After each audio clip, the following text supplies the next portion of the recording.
My name is Melissa Matheson, and I am a songwriter from Strathmore, Alberta. The first song we're going to sing today is one that I had the pleasure and privilege of co-writing, my first co-write with a very dear friend of mine, Erin Gregory. And we sat down, and when we started thinking about this song, I had one line, and it was a quote I had read that said, "Are you crying in the storm or dancing in the rain?" And we sat down that day and really unpacked what that looks like and how certain people can go through similar circumstances, but some people deal with things differently. So we really wanted to kind of show a contrast between how two people can deal with adversities in their life. So this one is called Pollyanna.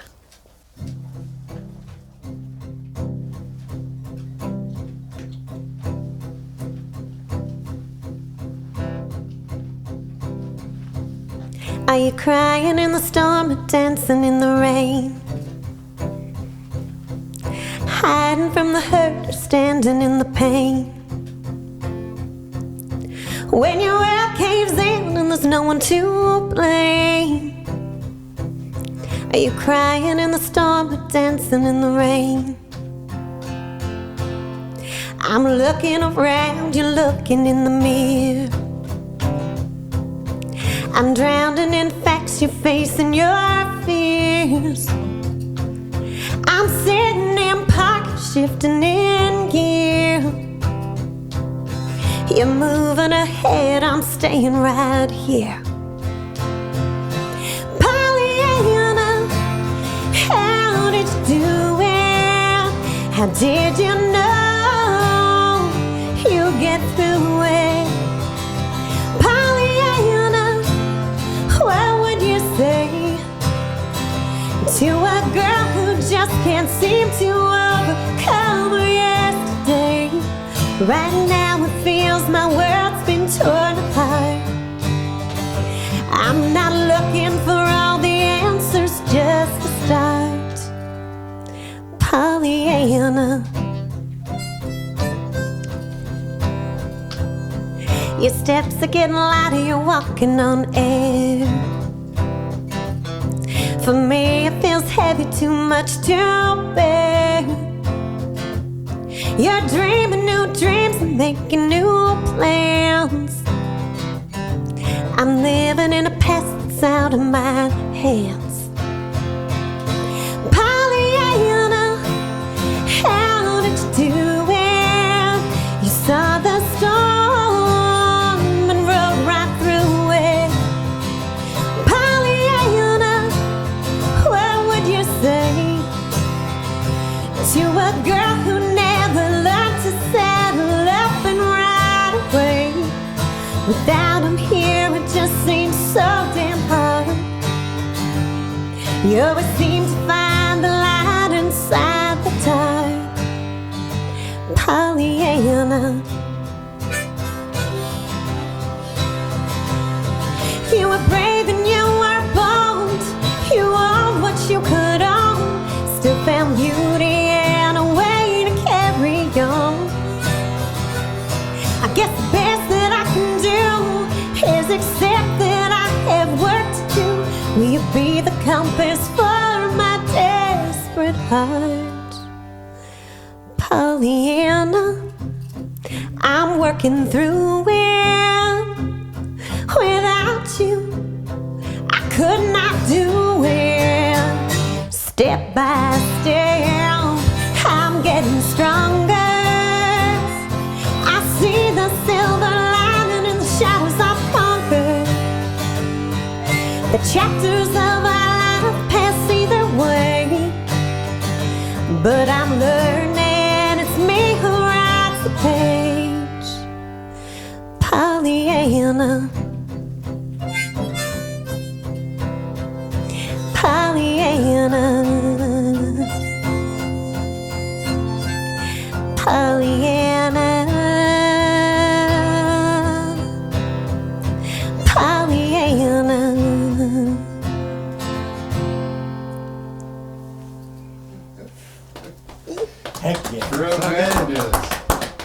Thank you, guys. Thank you so much.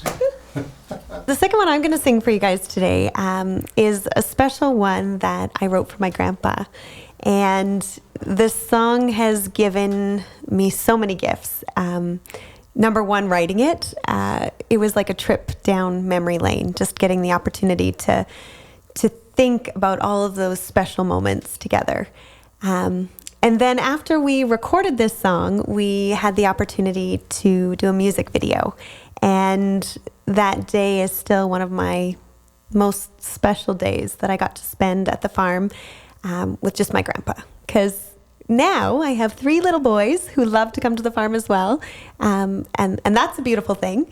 It's just, it was different that day. I was just with my grandpa, just like the old days. So, and the third gift that song gave us was our very first airplay on local radio. So we were very excited about that. And Mr. Mike Smith over here, he is the one that has been bringing all of this music to life, playing guitar for me. And like I said, Aaron Gregory's usually sings with us as well. And without these two, oh my goodness, this wouldn't be here. I'd still be writing songs in my basement. So thank you, Mike. Thank you for being here. And thank you for bringing these songs to life. This one is called Life of a Farmer. And it goes out to all the farmers out there. Farming has been a huge part of my background. And yeah, they're special people, that's for sure. It's a way of life. Gotcha. All right.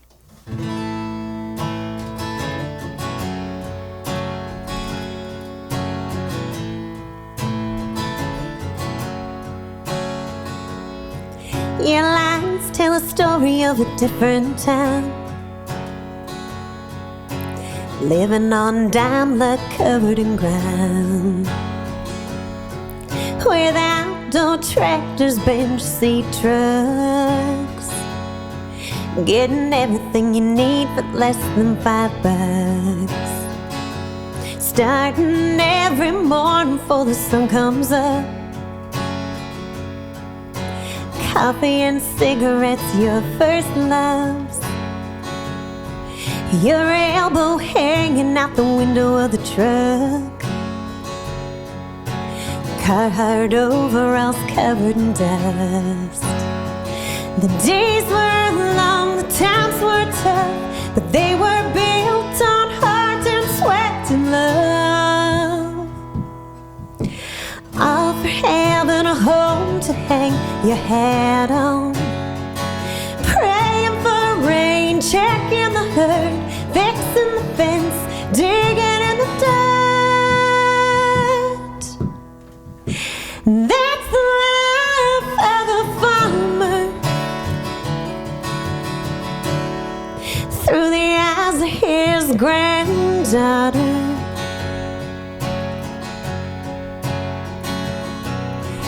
Bullet shells line the floor of your truck, the smell of gasoline on your leather gloves, never quitting the job till the work is done. So much to do before the setting sun. The days were long, the times were tough, but they were built on heart and sweat and love. All for having a home to hang your hat on, praying for rain, checking the herd, fixing the fence, digging in the dirt. That's the life of a farmer, through the eyes of his granddaughter.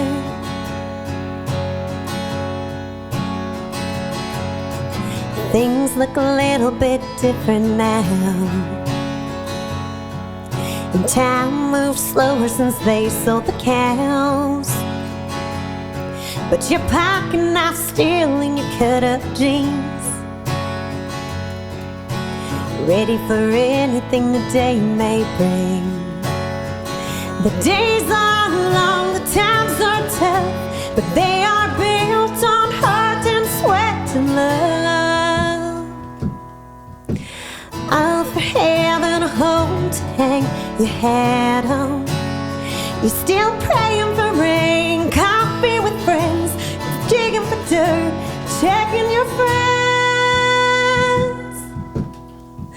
That's the life of the farmer, through the eyes of his granddaughter.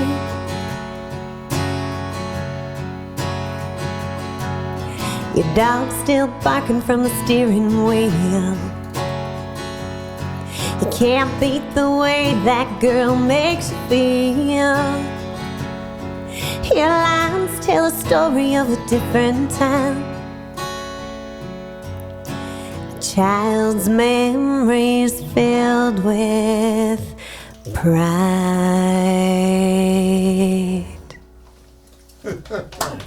Yeah. This next song I wrote, I was going through a really challenging time, and we had kind of talked about how sometimes in songwriting you process things through writing about it, and sometimes you find the answer, and sometimes you just keep questioning. So this was one of those songs for me. It's called Hold Me, and it goes out to anyone who's ever felt lost in love.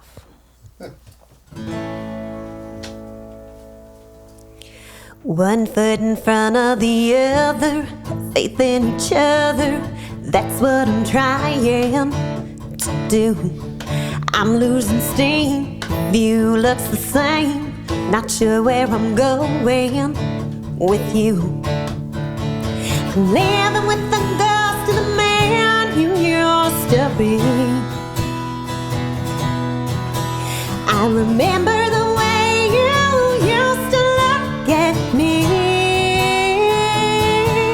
Here I am, standing still, going through the motions, praying like hell that we'll wake up from this dream, and everything looks the way it was supposed to be.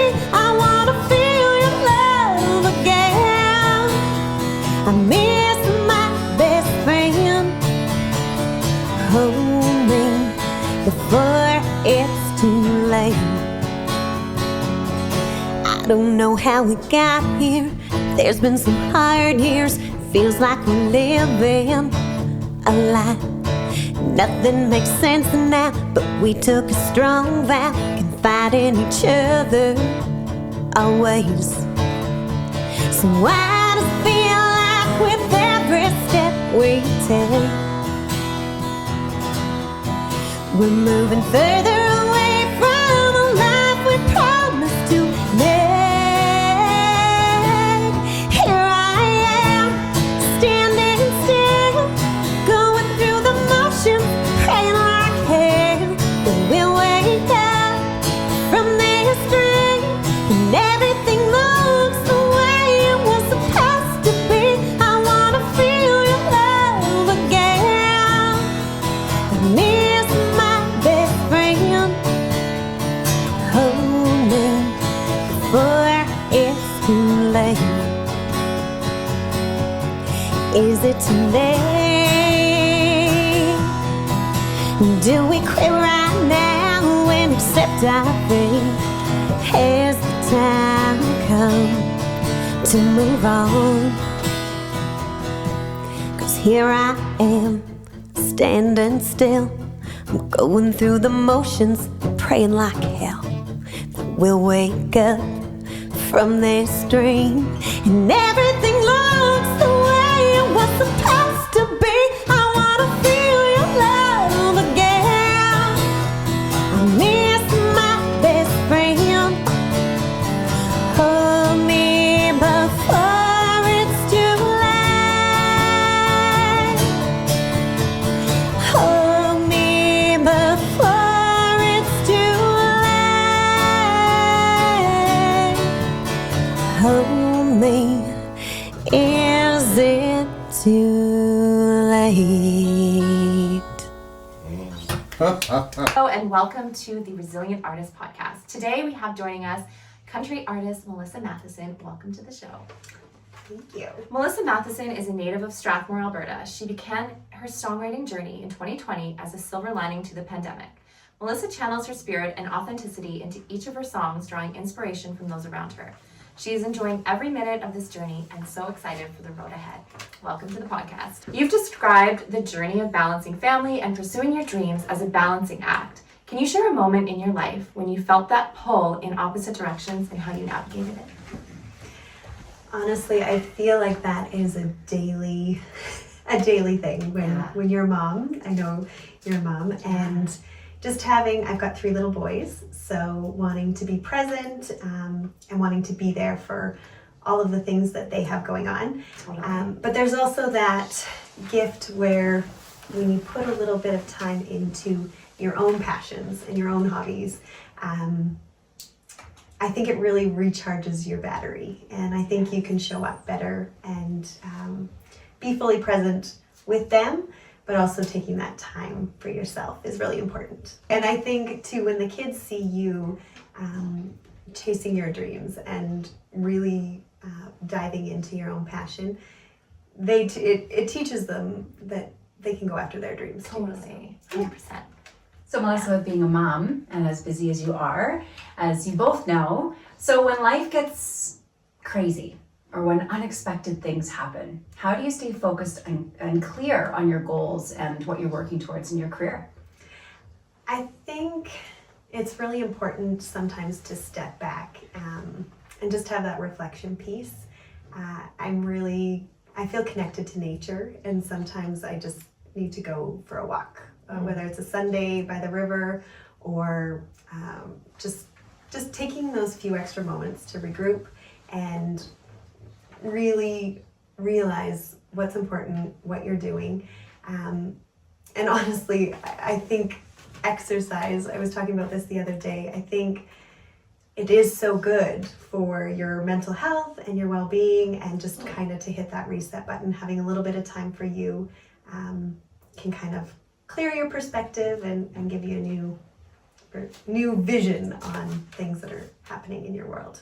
Absolutely, and we love to hear that because that's what we're all about here, right? Is helping artists get that piece, that mental health and physical health into their lives, even though they're busy with their professional and even personal lives, right? Because everybody's got something going on, whether you have kids or whether you have a career, whether you've got a spouse or whatever it is, everybody's got something. Puppies, dogs, Puppies. right?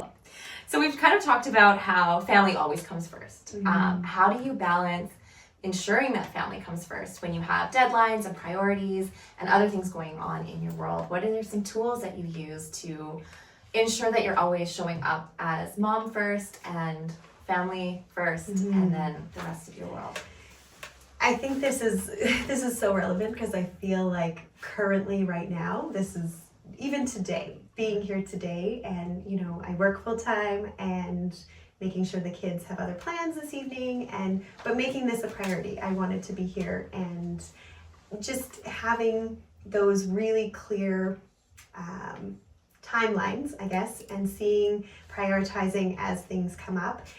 And there are some late nights. There are those nights where you're like, okay, this is part of my plan. I said that this was going to be done by this day, and I have to hold myself to that. So, sometimes it's after the kids go to bed, that it does take a little bit longer, and, there's popcorn and a few things you're staying up later than you probably should, but you're trying to get all of the jobs done that will help further your goals as well. That's right. With being so busy and trying to juggle that, all those priorities, a lot of creatives tend to feel some guilt. So whether that's when they're pursuing their dreams, maybe it's taking away, like you said today, you worked full time, now you're here tonight.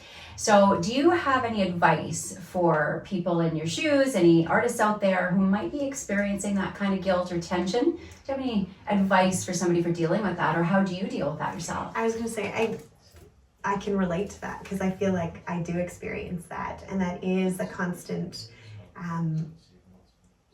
that check where you have to kind of remind yourself, like, this is important to me. And I think the real indicator is after you've put in that time and you've really filled your own bucket, just seeing how much more you can show up for the people that you love.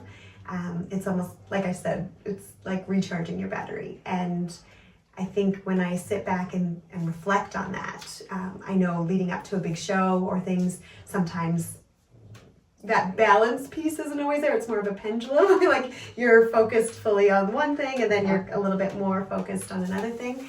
And I know after a show, like sometimes you're trying to balance everything to get to the show, but after the show, you just have this surge of energy where you're like, I want to do that again. Like I just want to be there. I want to do it again. And just having that, I guess that affirmation that you are on the right path and this is something that you are pursuing and it matters. And I think it's really important to keep going with that. Absolutely. And like you said earlier, that it's by doing that, you're a good role model for your own children so that when they want to be whatever they're doing, as they grow older, you can inspire them to do the same and go for their dreams. Well, and the coolest thing about the whole music piece and the kids, like I said, I work in a school, I'm a teacher, and some of my biggest supporters have been students that are so excited about my music. They're starting to write their own songs.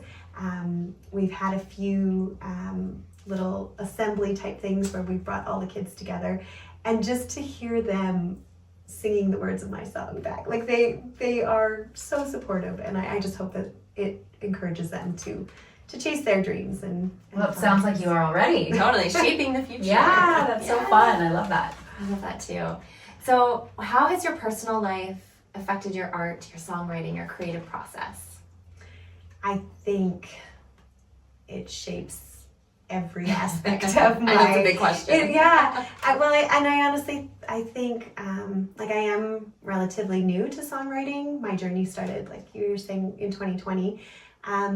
And when I found songwriting, or songwriting found me, I'm not sure which way it happened, but it was really like the first time I was in therapy. I felt like I could write about all the things that mattered to me, and even things that I was just questioning, even if I didn't have an answer. It was okay to write the song about the question, right? And not always having to have that resolution piece, but it felt resolved in the sense that it was discussed and talked about. And I think the coolest part about it is when you start having those conversations when you're sharing your music and hearing how others relate to your music, it just makes it that full circle moment. Yeah, I love that. Yeah, creativity is like therapy, right? Yes, absolutely. Yeah, we just need to get it out. And being like last week we were in the studio, and that whole process is amazing too, right? It's a whole different, you write the song and you kind of have a vision in your head, but as you're working with these incredible artists, musicians that just bring it to life and bring so much more than I even initially had envisioned, it's just so cool to watch your words come alive. And And do you find being in the recording studio different than being on stage? Absolutely. Yeah. And how do you handle that difference? How do you find yourself grounded in the studio as opposed to the stage? Or do you find the studio easier? I honestly find the studio easier, but I also think it's because of my amazing team. Yeah. I call them my dream team. Aaron Gregory and Mike Smith. Mike Smith is here with me today.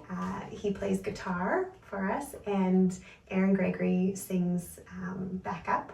And they're both just amazing friends. And on stage, I often joke that they're like bringing my security blanket. Like they're just, and so in the studio, it's that pressure piece is gone when you get to do it and you get to make art with your two favorite people. It's pretty awesome. Cool. I love that, because a lot of people find the studio setting a lot more challenging than the stage. So I always find it interesting to talk to different artists and hear their perspective on what they like better and how they handle it. Well, and I think I'm still new to the whole performance piece. Like this journey started because of songwriting for me, and then obviously wanting to share my music. And so I'm still learning the performance end of it. But like I said, at the end of a show, I'm like, let's do that again. That was amazing. It's like the energy that you get from it is pretty amazing. Totally. I love that. Yeah, that's great. It's that wellness piece too. That's part of Absolutely. it. Right? Get those endorphins flowing and feel good things. So you said earlier that you like to get into nature as part of wellness. You like to exercise. Obviously, you like to, I'm sure, feed yourself right and those sorts of things. Take care of yourself. Is there any other tools that you can give an artist who might be struggling with that piece that, maybe there's some chaos in the life, as we've talked about, as everybody goes through? How do you keep that sense of calm or wellness in your life? I was actually just talking about this on the way here. I find when you're in a routine, it's a lot easier to do the things that need to get done. Things kind of tick along, and when exercise is part of your morning mantra, then you start the day in a great headspace without even you don't really notice how it affects the whole rest of your day. But once it's done, everything is a little bit more manageable. And I know it is very challenging when you kind of get out of that routine. You start to feel you lose that predictability, and you don't know how you're going to be feeling. You're missing those endorphins as well from exercise, and just those few moments. Like I find in the morning before the kids are up, it's quiet, and those are some moments that you can have. You can have your cup of coffee, you can have your thoughts. Early morning. Yeah, absolutely. But when you've missed that, if you just start your day and hope that you'll squeeze it in somewhere else, other things come up, right? And again, with those priorities, I don't know, for some reason at the end of the day, it doesn't seem like as big of a priority. Right? Totally. But first thing in the morning, if it's done, then it's done. Yeah. So that would be, and I sometimes battle with that when I'm in the routine. It's great, right? And you can kind of, like I said, have that predictability on your day, and it affects your mood and everything. Okay. Well, it's been so great having you here on the Resilient Artist podcast, Melissa. Thank you so much for joining us. Thank you guys so much for having me. Yeah, and we can't wait to hear the new music you're working on.